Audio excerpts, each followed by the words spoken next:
Hey guys, it's Vince.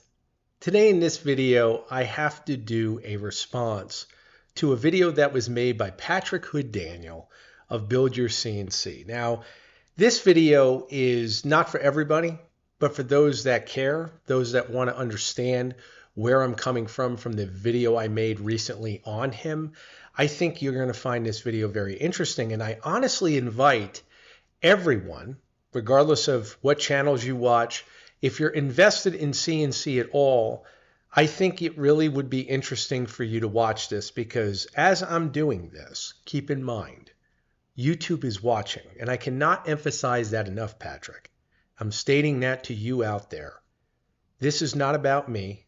This is about you, and I want you to remember that right now, at this key point, what I'm about to show in this video is stuff that you did not disclose, and I feel a lot of these people deserve to know the truth. Let's jump right in.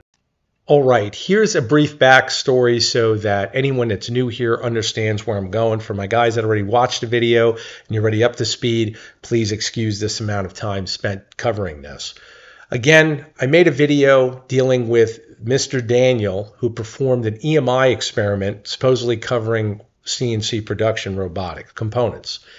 It was done incorrectly, as well as him covering a USB breakout board, which as we went through the video, I discussed areas that were incorrectly done, meaning reflected that Mr. Daniel did not understand all of the caveats he was working with when he did the experiment and when he was discussing universal serial bus being used to transmit signals for CNC robotics. Now, everything I said in the video dealing with these subject matters is fact, and I cannot emphasize that enough. So much so, Mr. Daniel, in this video he made as a response to what I did not cover anything that I covered in this video to dispel what I was doing was false. And I have more proof to show even more transparency to what actually happened. So please stay tuned. We're going to jump right in. Recently, there was a video that I made. It was about shielding. And I did some testing on a small part of a overall machine. So to bring everybody up to speed, what Mr. Daniel's talking about that he actually tested as part of an overall machine, one motor, one breakout board, which was USB, one power supply for the motor and the driver, single driver, and one 5-volt power supply for the breakout board. Now, any of you who understand CNC, even at a basic level, realize that there aren't any real one-axis CNC robots. Very, very, very few. Namely, for production, you need a minimum of 2 if you're going to run a lathe, and then it works up from there. So what he was actually testing, let's clarify the BS, is single individual components. That's it. It wasn't a robot. It didn't make up a fully functional robot. And I brought that up in my original video where I covered this. And what's really interesting is Mr. Daniel agreed with me. In a comment he left on the video I'm talking about. And I'm going to put that right here so you can see it.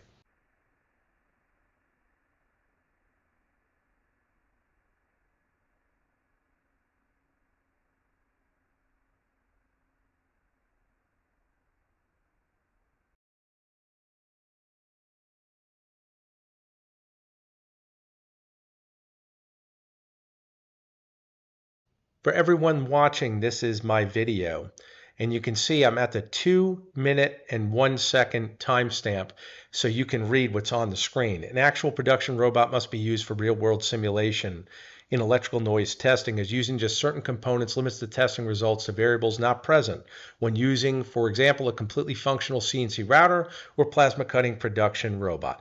This is absolute fact, everybody.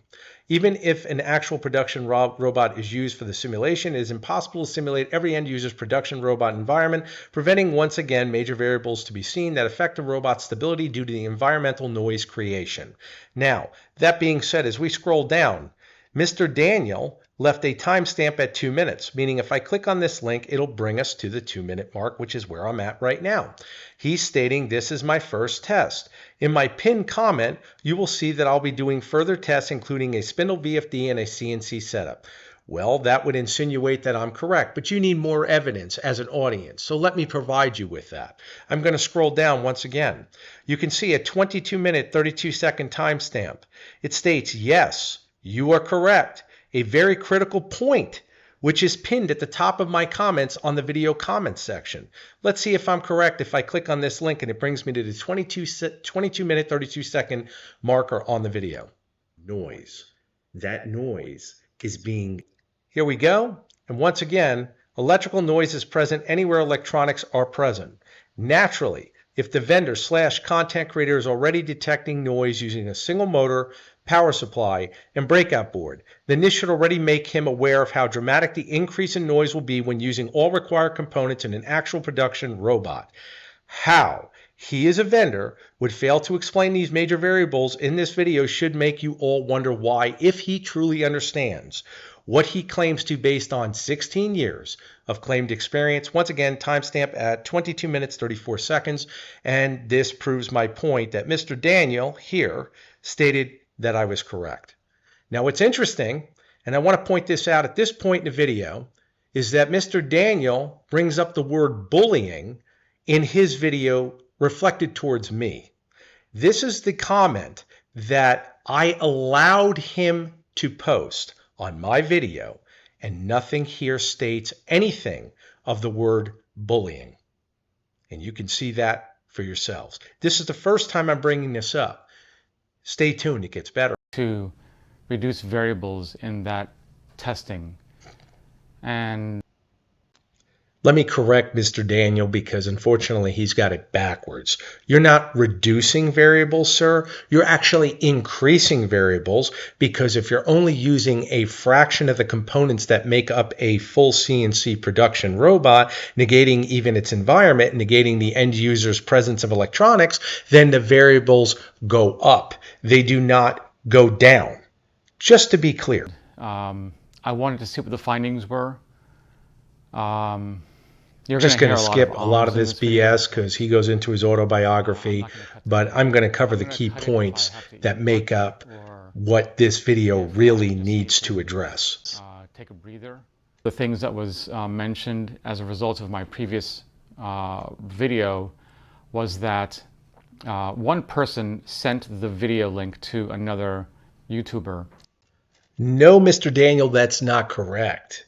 I found your video, and then I did my review of your video. The channel name is Corvette Guy 50. I don't know what kind of content he makes. He has about the same number of subscribers, but these days the number of subscribers doesn't mean a thing. It's the quality of the video that you put out. Now, take it for what it's worth, where he says that he doesn't know who I am. I know I've just certainly arrived here. I've only got almost 500 videos, and what's really interesting is my channel, all you have to do is peruse it for a second. You can go into the description of the channel, and it'll tell you exactly what I do. So whether or not he knows what I do, that's fine. He brings up subs and all this, and it's funny he brings up subs because it's interesting to hear that doesn't really matter. It's just the content and the quality of the content. Wait till you see where this goes. But he made a rant on my video. He attacked my character. No, Mr. Daniel, it certainly wasn't a rant. It was actually a review of your content to make sure that what you were putting out was accurate, which it wasn't. But I figured me going through that content and correcting it, a guy like you who wants to learn, and that's what you went over in your video, you want to learn, I figured that you would come back to me and say thank you for correcting me, and yes, you're right. But you didn't do that. No, you said I attacked your character like you just did here. What's really interesting now, and let me just make sure that everyone is aware of where we're at. I'm going to post a comment again that Mr. Daniel left on my video, and you'll notice all the timestamps. And he went through and he was having some issues posting this comment. So Mr. Daniel decided to reach out to me and explain to me that unfortunately he had this trouble to post a comment and he thought I was deleting it. And I said, no, Mr. Daniel, I'm not deleting it. So I took it one step further. I went and I shot a YouTube video of me discussing this with Mr. Daniel in an unlisted format. Now, he may or may not realize that was done. It's irrelevant. What's relevant is the fact that I have the entire conversation here ready for you guys to see. Now, what's interesting, and I bring this to everyone's attention again because he's using some very strong words here. His vocabulary is really tight. He's stating that he felt his character was attacked. I was ranting. Later in the video, he uses the word bullying. That's a scary word. So I want to make sure you understand exactly the gravity of where you're going. I want you to read closely what you posted in your comment, and then I also want you to read how cordial the conversation is between you and I in YouTube. And once you look at that exchange, all of the people out here that are intelligent are going to realize that if your character was at all bullied or you felt like you were under attack, most people would never have such a rational discussion. They would just drop it. Or they would have said something in the comment or previous comments, because of course there's multiple ones. But you didn't do that. You had no problem whatsoever having a conversation with me. We were talking back and forth, things were cordial. And then you make this video afterwards where you decide to talk about feeling attacked and bullied. It's apparent you have some problems with your self-esteem. But unfortunately, sir, you were never character attacked. You were simply corrected. And he attacked the way I do things with the electronics of my CNC. Mr. Daniel, you were not being attacked. You were being corrected. And you know, it's interesting because you state later in the video that you were an ITT instructor, which is a technical institute, or was. It dissolved probably like the late 90s, early 2000s. And it's interesting to point out that if you're an instructor, I would have assumed that naturally, if you make a mistake, you'd want to be corrected. But when you're corrected, then you use strong, powerful lingo like being attacked. Doesn't really make much sense to me. If a student goes 1 + 2 is 5, most teachers just correct them, and therefore the student then learns and says, hey, you know what, you're right, I made a mistake, let's move on. You don't do that. He never looked at any of my other videos. He didn't know who I was. Now, Mr. Daniel, that's not accurate, but no worries, sir. I plan on dispelling everything that's not accurate and, of course, providing nothing but the truth. So that being said, while Mr. Daniel has been online well over a decade, that's absolutely fact, no one's arguing that, I believe he fails to realize that he's the only CNC vendor currently alive selling CNC controllers that are using electronics enclosures manufactured out of wood. Now, in all fairness, there are some small plastic pieces in there. But the thing to keep in mind, Mr. Daniel, that we all know, wood, it's that pesky substrate. It's actually flammable. Sometimes if a spark is introduced to it, there's a pesky little poof, and it can actually get into flames. If that happens, then we have some serious issues. The other thing to think about is that with CNC electronics, we have another word that's really tough to work with. It's called insulation, because that's what wood is. And it's naturally non-conductive, so grounding becomes much harder for the end user.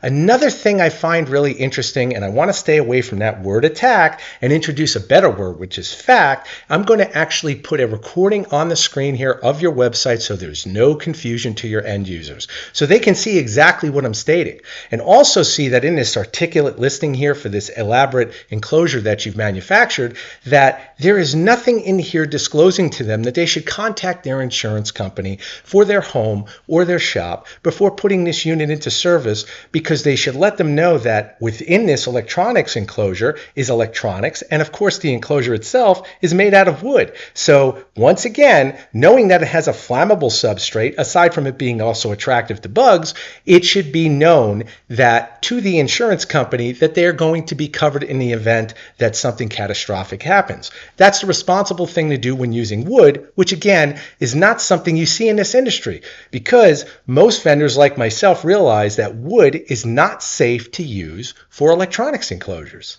That also gets me back to why I make videos in the first place. It's because I want to learn. Okay, Mr. Daniel, now I'm getting confused, most likely like most of the audience.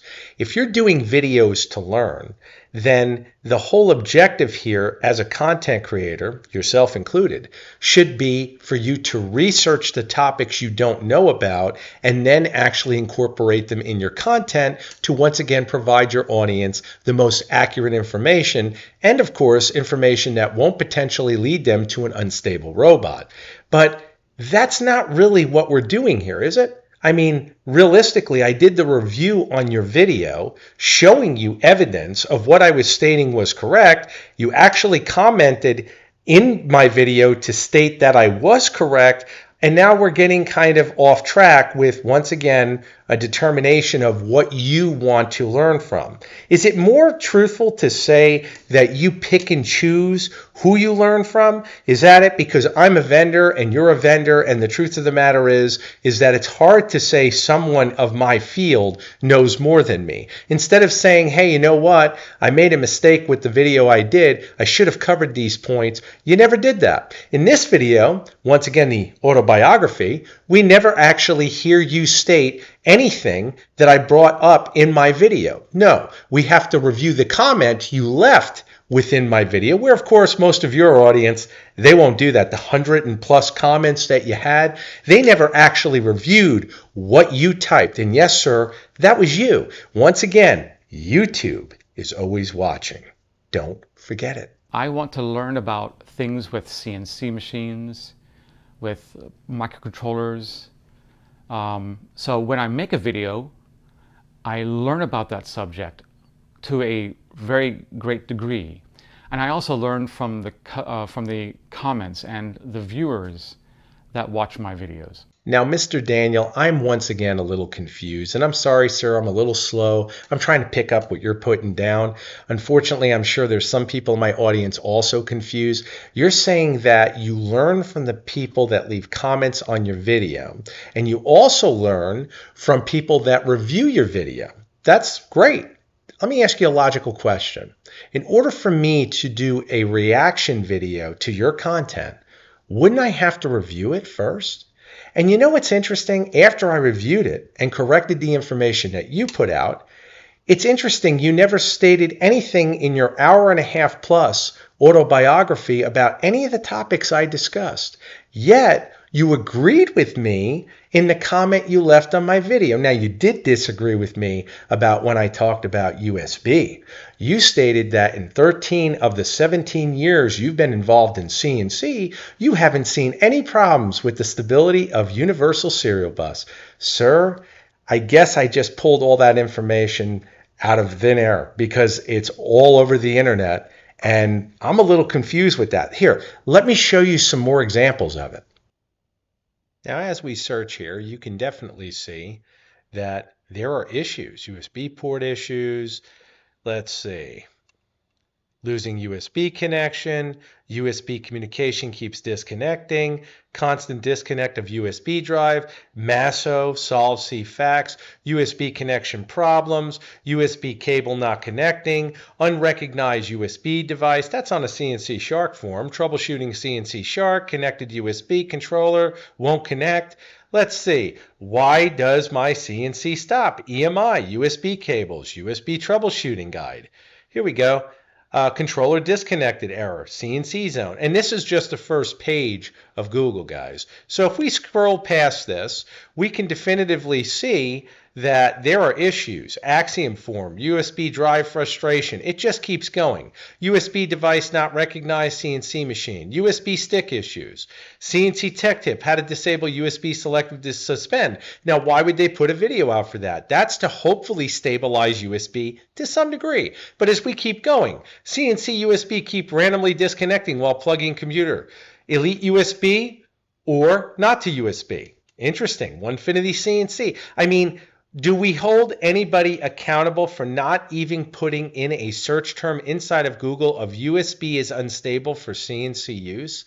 And yet, Mr. Daniel stated he does research on these topics. And then I make more videos in response to those comments. But that reaction video got me. And I'm still thinking about it. I had very little sleep last night. And it shouldn't affect me. I shouldn't be affected by something so stupid. Well, Mr. Daniel, I'm going to go out on a limb here and say the reason you lost sleep over my reaction video is because, once again, I think it's where you keep saying that you want to learn. And why I say that is we pick who we will find that we want to learn from. If somebody is in your comments section, I think you feel you have a little more control over them as the audience rather than another YouTuber who actually, again, practices the same field you do. And then when you actually find out that someone who technically would be a competitor knows more than you by demonstrating it, not talking about an autobiography or creating an hour-and-a-half video discussing everything and anything. What I'm actually doing is not telling people about my past, and I'm not explaining to them that, hey, you know what, you should like me. I don't care if they like me. It doesn't change the fact that I've practiced my craft to the level I have to make sure that my clients, when they purchase from me, get what they pay for, which is a stable robot. Now, that is what I'm here to do. This isn't a social media fan page, and I don't think it is for you either. But it is interesting how you kind of projected that. First, you want to learn, then you didn't understand why, this kind of reaction video would bother you, and then your entire video now seems to be about selling you, rather than actually selling the idea that you know what you're doing with this genre. And it's really interesting to me because, once again, I'm going to bring up, nothing I stated in that video was brought up in this video at all. It's a little strange, don't you think? It gets weirder. And it's really stupid for me to think about that. If the video got a lot of reach, it could affect me. That video probably isn't going to get a lot of reach unless you guys go over there and watch the video. But you can. I encourage you to go watch the video that was a rant. It's so interesting, Mr. Daniel, to hear you keep talking of this word ranting. A rant really is not what I did in that video. It was a reaction video. It was me watching your content that you put up and failed to disclose accurate information. And what I did was I corrected it. Now, what's also interesting is to listen to you talk about the reach of my video and your concern of it, and how you state that if the video got a lot of reach, it may affect you. Well, sir, a logical question to that would be, the only way my video would ever affect you is if it was accurate. Now, your audience and my audience, the intelligent ones, know that. They also know it's very strange. We have an hour-and-a-half plus video of you trying to sell your character. And I brought this up. So what I'm going to bring up is, now that we've already discussed again about how long this video is and how much information you covered in this video about yourself, there's one tidbit of information you left out. Have you ever heard of a company called PhD Robotics LLC? Well, guys, everyone watching, Mr. Daniel had this company and for some reason discloses it on his website, but is no longer a part of this company because it was dissolved. And I'll show proof of that right here in public records. Once again, not an attack, just fact. I was so interested in the robotics that I started building CNC machines, or I call them CNC machines. They're really CNC routers, but they were made out of wood. I still make them out of wood. I love my machines. They're certainly interesting. A lot of Well, Mr. Daniel, as I'm sure you are already aware of, using wood to build a CNC router is not best practice. And why that isn't, sir, is because we already know that wood expands and contracts with levels of humidity in the air. That's water in the air.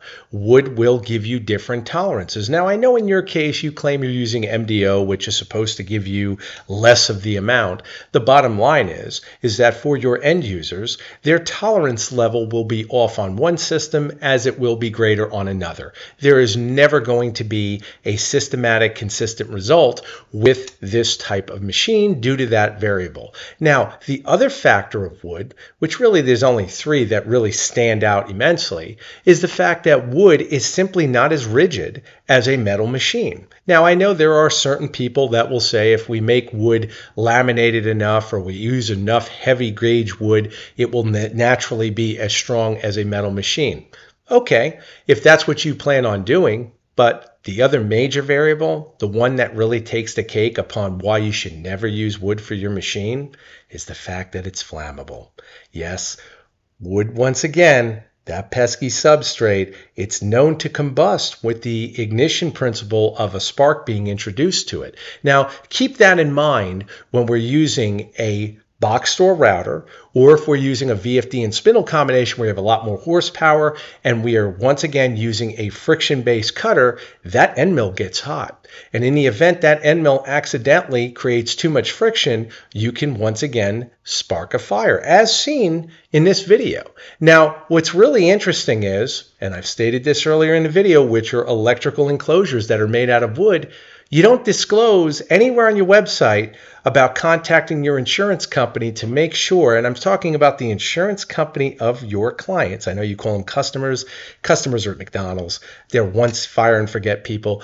Clients are usually what we deal with CNC because our clients typically come back to us for life. That's the terminology difference. That's why I use it.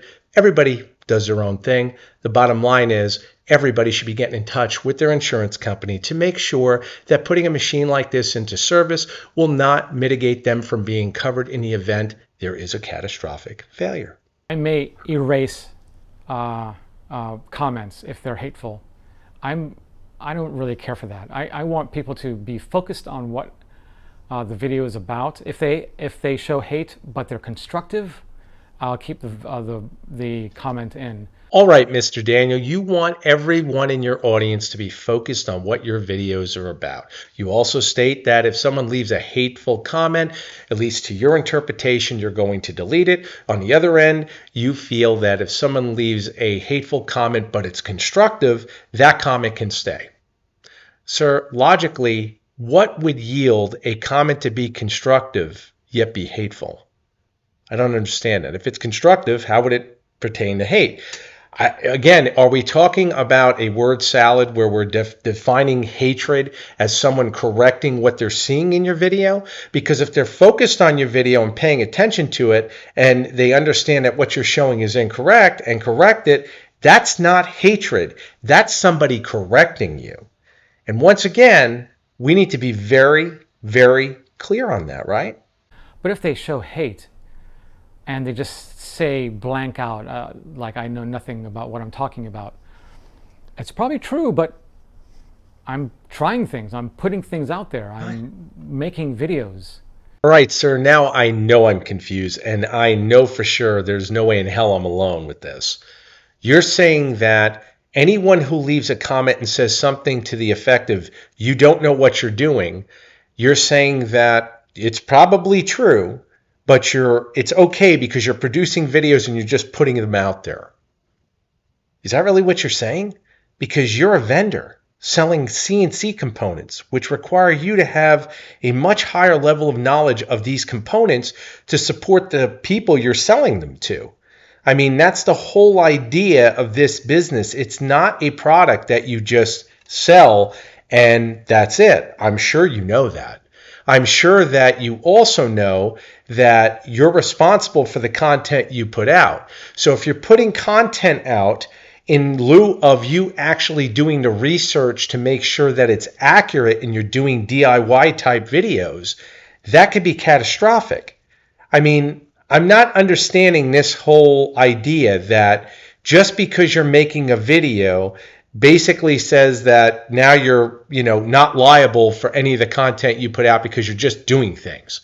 I mean, the whole idea here as a content creator slash influencer, because that's what you're trying to do, is influence. Number one, you would not be showing your own products in your videos if you weren't trying to produce a sale, because you're influencing your audience that, once again, you understand your genre, and that's exactly what you're trying to do. I mean, look, there's nothing wrong with that. For some reason, I don't know if you feel there's a bad word involved with salesman. It really isn't. The fact of the matter is that we need to be transparent, and we need to understand that if you don't know something, somebody telling you don't know it is not a bad word. They're not bullying you. They're not attacking you. That should drive you harder to learn your craft if you're serious about it. But it seems like we're kind of getting away from that.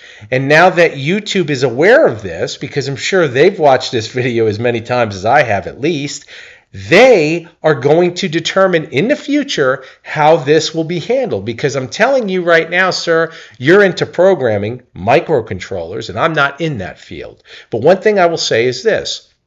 While I can't comment on your knowledge of microcontrollers, what I can comment on is this. You, of all people, should know YouTube's algorithm gets smarter by the day. It learns, and it's learning about people like you. When you make comments like that, and this is out of your own mouth, non-manipulated from anything I've done, I'm simply going over what you've put on YouTube. They understand what that means.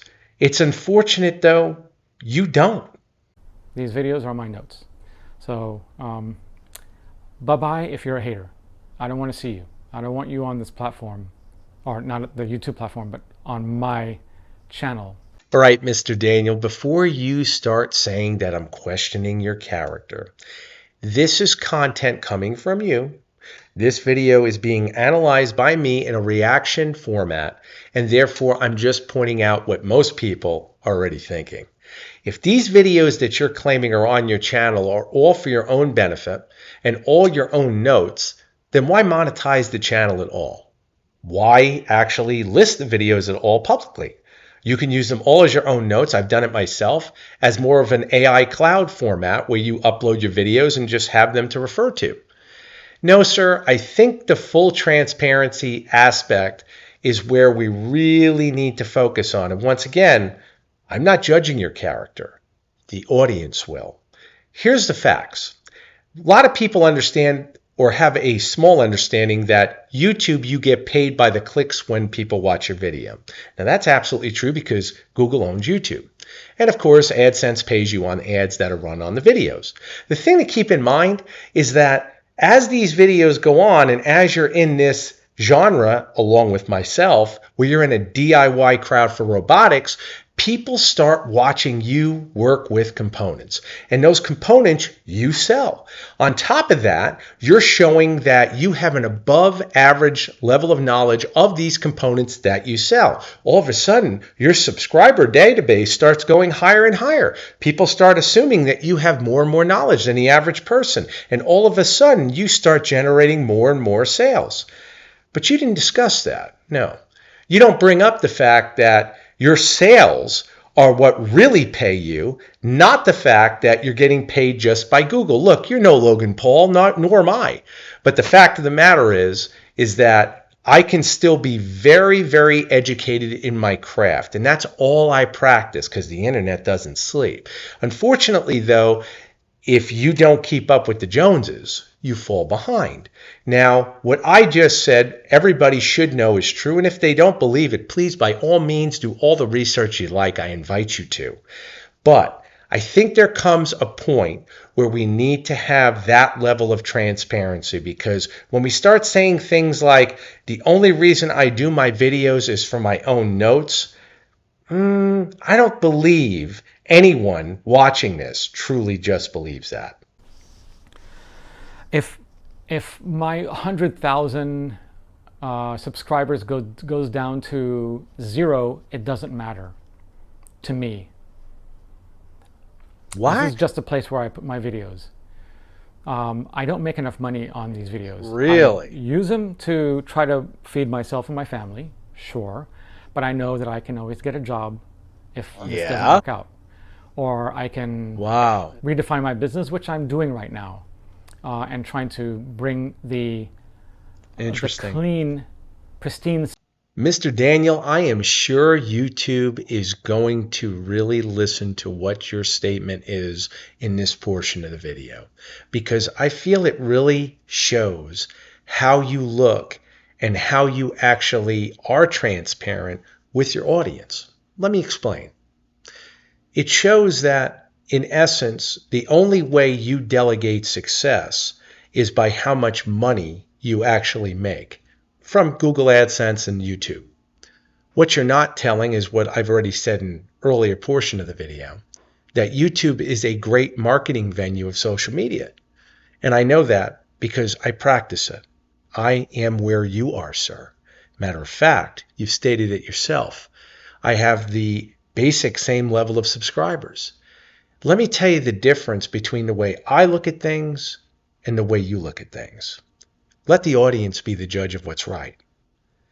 The higher I get in my subscribers, the higher I get in my journey of what I try to master as my craft, I look at my responsibility growing, because I have to be better than the next person.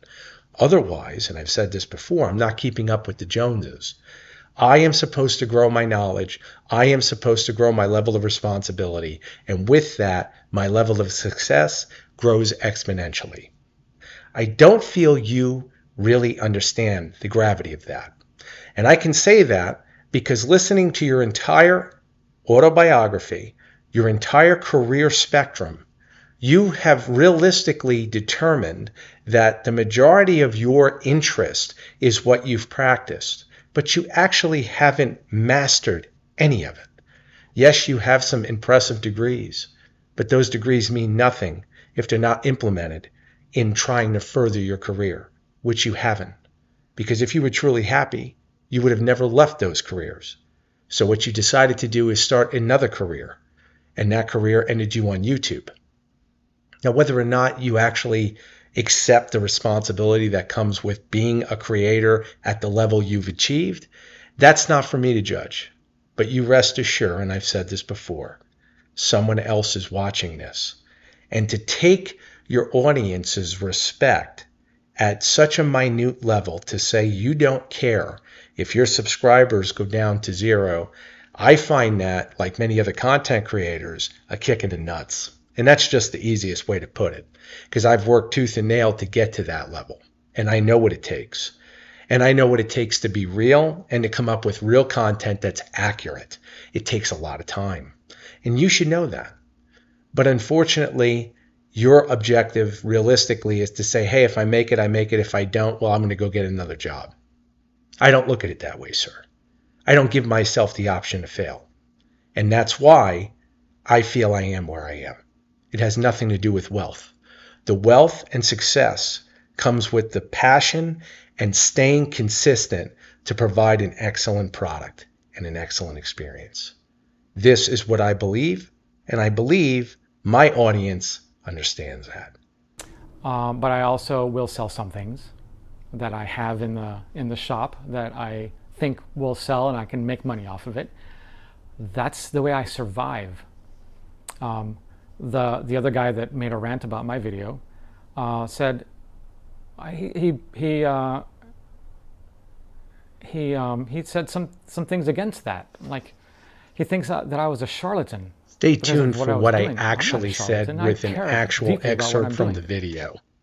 The USB breakout board that he's presenting here as the controller, it's a backward interchangeable term, is a breakout board that he sells. Now, many of you already know my feelings on Universal Serial Bus, as you reviewed my CNC fail video series and many videos before that, discussing how Universal Serial Bus USB is simply not a stable platform for CNC production robotics. Well, Mr. Daniel, did that refresh your memory, sir? Did you notice that the term charlatan never was presented at all there? As a matter of fact, in my entire video, no derogatory language towards you was used at all. But in your video, you brought up the term that my video was bullying you. That's good. I love that. And even if they're a little bit harsh in the comments, I don't really mind that. It's that other video that was put up yesterday was something that really got to me, and that's kind of like a bullying video, and it brought up a lot of emotions. So, and he got to me, and maybe that's what he was expecting, and he got his way in that respect, I guess. Because, you know, I talked to my wife about it, and my wife was so pissed off. She got so angry at this guy, and she didn't watch the video, just me talking about it. Your wife in the comments section called me a little guy.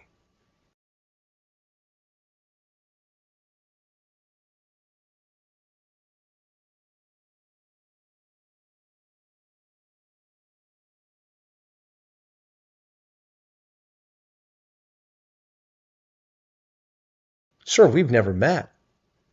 You have no idea if I'm a little guy or not. But what's interesting, most of all, is that I did not have any problem whatsoever in the technique you used to sell. I just simply pointed out that you were using an affiliate link from Amazon on your website. And I said, this is a new sales strategy, because most vendors don't do that, sir. It's also interesting to point out, very interesting, that on the above breakout board, which costs more, we see that you state that there's free technical support. On the board below, where it states Amazon direct link, it does not say technical support is included. And I pointed out, once again, I wonder if anyone purchases the cheaper board, if he will include support. Well, in your comments, sir, after my video was posted, you actually addressed that and stated exactly as I assumed. And it's fact. And how do we know it's fact? Because you put, I give them choices. And those choices are, you pay more and I will help you with the product you purchase. And if you pay less, I am basically absolved from being held accountable. Now, I don't see a rant. I see someone explaining something. I'm really confused here. I wonder if you're just upset and you feel guilty that someone is pointing out what people are already thinking. Could that be? Into CNC parts, and I played with putting those online to see if anybody would buy it, and then my little plans and CNC, and then I put like a kit together and see if anybody would sell it. It was like throwing stuff at a wall to see what would stick, and something stuck, and it made me enough money that I was able to quit my job at the Houston Downtown Management District as the Director of Urban Design, and I was also able to quit my job at... Mr. Daniel, this is my personal favorite portion of your video. And the main reason it is, sir, is that I can relate to it because I've discussed it many times on my channel dealing with other vendors. See, sir, my audience is already aware of how I feel that many vendors come to be. And in your particular instance, what you said is that basically you were at a job you didn't like. You found robotics very interesting, and therefore you decided to keep throwing things at the wall until you see what's stuck, and that's out of your own mouth. And in regards to sales, dealing with these components, dealing with robotics, whether it be plans or components. Now, what's interesting is as stuff started to sell, you were able then to quit both of your jobs. So you made a substantial amount of money. The interesting part, sir, and I have to ask this, is why would I do a video that would be of corrective action towards what misinformation you're spreading on you if it was accurate? It wasn't. Now, what's interesting is you said yourself that your wife never even watched the video that I made. One has to wonder, though, because I think she's a smart lady. I bet you she would have asked, is what he's saying correct about what he's talking about? Now, whether or not you would tell her, it's interesting in your comment that you agree with what I said many times over. I'll put that up on here again. And then I'll also break down portions of your comment that may have been overlooked by the audience the first time around. All right, here is my reaction video, and as we scroll down to Mr. Daniel's comment, we can see that the majority of points that I've covered with him in my video dealing with the misinformation that he provided, he agreed with what I was saying. Not only did he agree with it, I'll point out again, there is no words here of bullying, no words here of attacking, no words here of me being a little guy. No, actually, there's a cordial conversation where, once again, my points are obviously being listened to. And at the 6-minute mark, it says, good to know. I'll be doing more research on this, although I haven't seen any issues with using a USB controller for 13 of his 17 year of my CNC journey. I'll delve deeper into this. Now, this one we'll cover just a little bit later because I'm going to point out something else as he claims he was doing research on it. But as we come down, you can see here, yes, you are correct. A very critical point, which is pinned at the top of my comments on this video comments section. Yes, wrong choice of words. I have a hard time thinking about what to say, but you are right. Yeah, I'm not the best at conveying my message, and I need to learn the right way. These are all timestamps. And then this one is very interesting. At the 32-minute and 49-second, he goes on here. I remember Dave Jones talking about this way back, but I remember him saying the DC does eventually go to earth ground. But if I'm mistaken, I will mention this in my next video. Now, I've stated this before. If you're a vendor selling CNC motion control electronics, it's imperative basic knowledge to know how to properly ground the electronics to mitigate any potential EMI when using the proper double shielded cable. Not single shielded, sir. That being said, as we read this, however, DC can be used for shielding, but I know it's not best practice. I'm going to read that again. He says here, but I know it is not best practice. Why would you be showing things in a video that is not best practice? Now, what's interesting is none of these points have been covered on his channel on this video, meaning the video reaction he made to this. It's very interesting. Okay, everyone, this is Mr. Daniel's video, and we're on his channel, and you can see that comment that he left with all of those points are not at all on his channel where he's discussing that I'm correct. These are just comments from his audience. And it's very interesting to point out that how is it possible he can leave that comment on my channel where he stands corrected, admittingly so, but he can't discuss on his own channel that what I actually covered was accurate on the points that he feels they were. Now, everyone should be left with their own determination of what transparency is. I will say, though, this is very strange. All right, guys, I did not forget about that 6-minute marker that I said I would come back to. Good to know. I'll be doing more research on this. Although I haven't seen any issues with using a USB controller for 13 of my 17-year journey of CNC, I'll delve deeper into this. Let's cover what just happened with Mr. Daniel after I already posted all of the evidence regarding USB. After that video was made and after he had time to respond, he actually got a comment inside of his reaction video where, again, he covered his autobiography, and someone said, "Sir, can't we just secure the step and direction signals by increasing the voltage?" It's an actual decent point. Is it possible? And what his reply was, no, the step and direction signals are fine. In my video, I show that the EMI is not a problem, but I still need to do more tests, as was voiced in the comments. As long as you shield, you should be fine, but stay tuned for more tests. Now, this individual states that he is always learning. He wants to learn. This video was made, and he responded to it with the video he has now. And this is the comment on it. Shouldn't he have done more research before responding to this, especially considering all of the evidence that I've shown dealing with Balzis, lead engineer at UC CNC, which has a definitive background in this field, on top of the multiple pages that are available within a Google search showing USB is simply not a stable platform for step and direction signals dealing with production robots. You guys be the judge. You can see his response right here. Did he learn anything?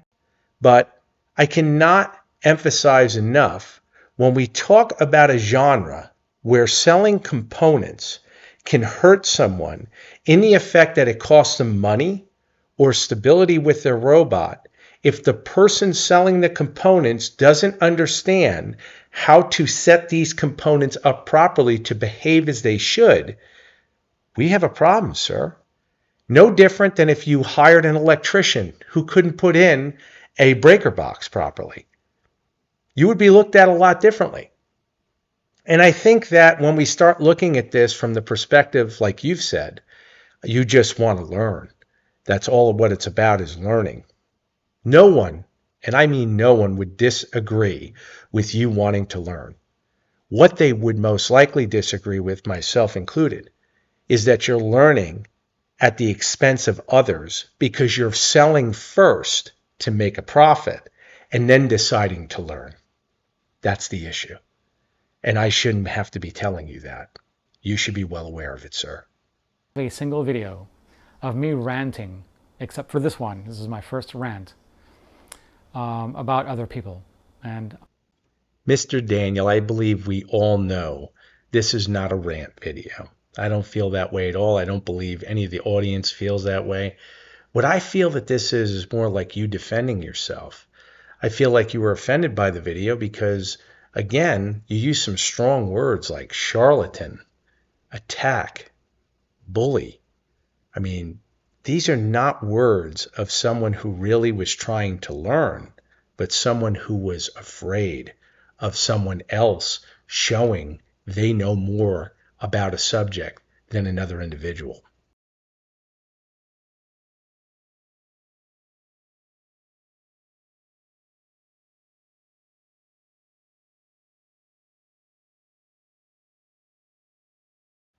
Here is the video that I'm talking about, soldering a cable to a 2.2K spindle connector.